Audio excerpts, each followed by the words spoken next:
What's up, guys?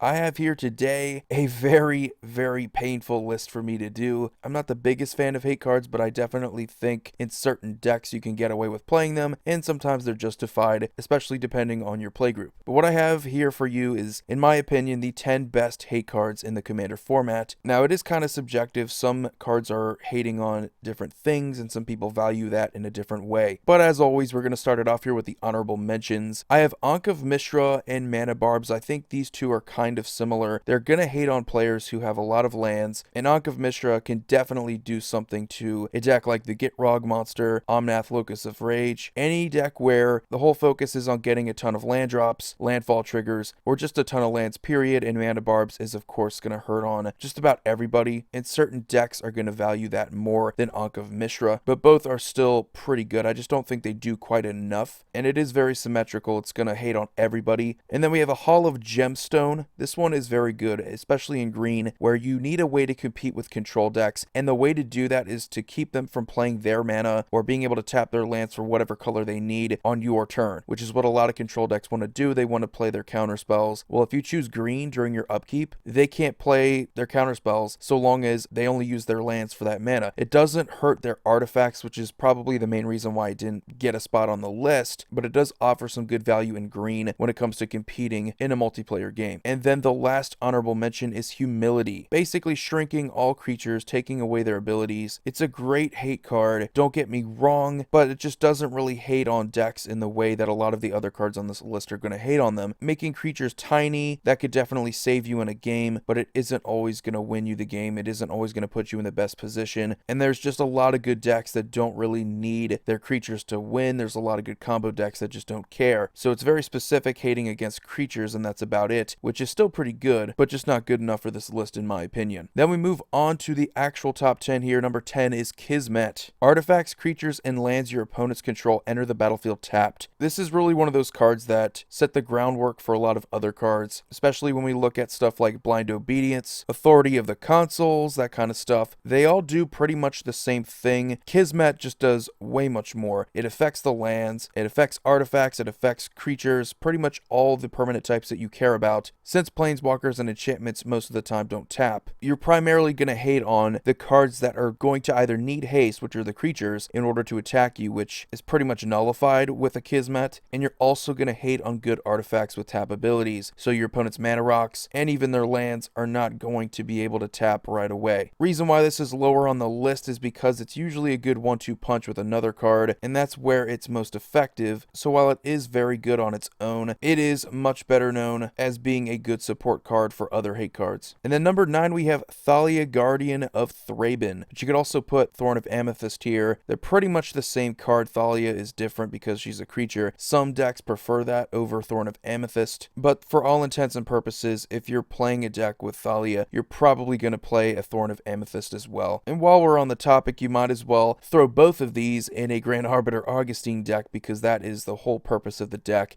Taxing your opponents, making their spells cost one more. Having multiples of these out at the same time is going to make it very difficult for your opponents to play Magic. But Thalia and Thorn of Amethyst are very well known for hating against control decks, which is the main reason why a lot of people play stacks decks, hate decks, anything like that. It is to punish the combo decks, the control decks that want to go off, or they want to control the game in their way. These cards prevent that from happening or make it very difficult for those things to happen. So while these aren't the most oppressive cards on this list, they're definitely going to have their impact earlier in the game when people want to play their soul rings, when people want to get the most mana possible earlier in the game. These are going to make it more difficult. Number 8 is Null Rod, very specific towards hating on artifacts with activated abilities, but believe it or not, there are a ton of them. We of course have Soul Ring, we have the Signets, we have Mana Rocks in general. Those all have activated abilities that give you mana. But in addition to that, one of the most popular commanders in the format is Brea. There are a ton of good cards with activated abilities, Staff of Domination, that your opponents just cannot play with because they can't use their activated abilities. They're next to useless. It is a little bit lower on the list because it just hates on artifact activated abilities, but that can be really powerful on its own, and it can really shut down certain commanders like Brea. Number 7 is Ristic Study. This is one of those incognito hate cards that I don't think a lot of people would consider a hate card. They would probably just consider this to be a card draw enchantment enchantment, which I have no problem doing that, but if you've ever played against this card, or if you've ever played this card, having to ask your opponent, this is borderline harassment by the way, multiple times in a turn, are you going to pay 1 mana or let me draw a card? Over and over again. That alone could make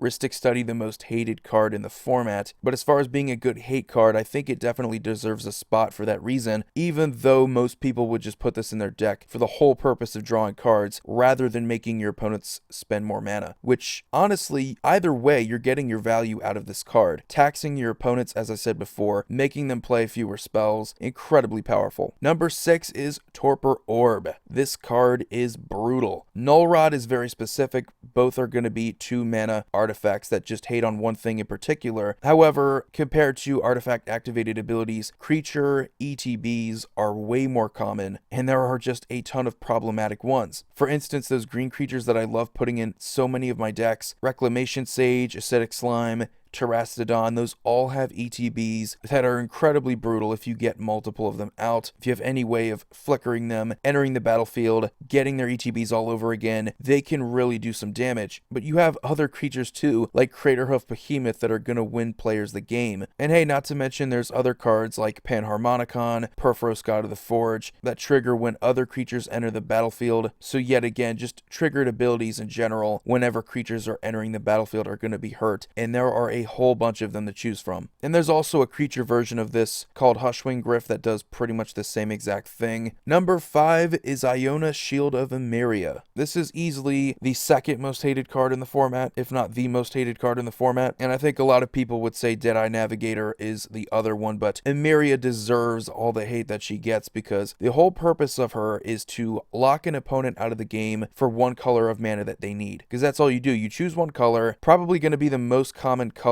among your opponents. So if blue is really giving you problems, you just choose blue. Your opponents can't play counter spells. That's really a pain. But just hating in general in the Commander format is all about resource denial, it seems. And denying your opponents out of 1 color of magic is incredibly brutal. Also considering the fact that a lot of players just want to play monocolored decks, they maybe don't want to go 2-3 colors. This card is just going to shut them down. Definitely deserves to be on this list. Then number 4, we have Gaddock Teague. Oh my gosh, this guy is a huge pain. Non-creature spells with converted mana cost 4 or greater can't be cast, and non-creature spells with X cost and their mana cost can't be cast, which is a whole bunch of spells. Again, denying your opponents of being able to play their spells is already pretty brutal, but when you consider the fact that this guy just costs 2 mana, he can also be your commander, incredibly brutal to have to go up against this. Within white and green, you already have a ton of good hate cards, making it to where your opponents can't do stuff like Wrath of God, they can't do anything like Green Sun Zenith, Genesis Wave. There are a bunch of good non-creature cards that are CMC 4 or greater, or just X-costed, and a lot of those are either going to be win cons or good setup cards. Your opponents can't play Gilded Lotus, Thran Dynamos, those are awesome mana rocks.